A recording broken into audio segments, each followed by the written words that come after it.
అందరికీ శుభోదయం. ఆగస్టు 11, 2025 మదనపల్లి మార్కెట్కు సంబంధించిన ధరల యొక్క సమాచారం. దిగుమతి నిన్నటితో పోలిస్తే స్వల్పంగా పెరిగింది. ఇక ధరల విషయానికి వస్తే నిన్నటితో పోలిస్తే ఇప్పటికైతే టాప్ ధర తగ్గింది.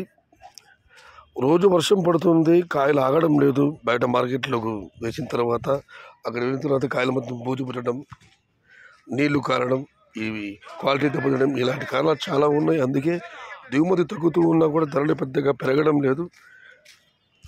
ఇక ధరల విషయానికి వస్తే ఈ అన్క్వాలిటీలు, ఈ వానకాయలు ఉన్నాయి 300, 400, 500. ఈ ధరలన్నీ మినహాయిస్తే క్వాలిటీ ఉన్న పొడికాయలతో, క్వాలిటీ ఆరవాసి అంటే పొడిగా ఉన్న టమాటాలతో సహా మనం చెప్పుకోవాల్సి వస్తే మీడియం కాయలతో సహా 650 రూపాయల నుంచి 600 రూపాయల దగ్గర నుంచి 950 రూపాయల వరకు మీడియం మరియు సెకండ్ క్వాలిటీలు. ప్రస్తుతానికైతే మదనపల్లి మార్కెట్లో టాప్ అండ్ టాప్ 1100 రూపాయలు. నిన్నైతే టాప్ అండ్ టాప్ 1300 రూపాయలు ఇవ్వడం జరిగింది. ఇవాళ అయితే 1100కి పరిమితం అయ్యింది. దీనికన్నా ఇదివరకు చెప్పడం జరిగింది, వానకాయలు మార్కెట్కి వెళ్ళిన తర్వాత ఆగడం లేదు, పాడైపోతున్నాయి. దానివల్లే దిగుమతులు తగ్గుతూ ఉన్నా కూడా ధరలు పెరగడం లేదు. సాధ్యమైనంత వరకు మీరు మాట తీసుకొచ్చే టమోటాలు పొడిగా ఉండేది తీసుకురండి, ధర కూడా బాగా వెళ్ళొచ్చు. Today Madanapalle market tomato big level rates 600 rupees starting rate, 950 rupees ending rate. Top and top 1100 rupees.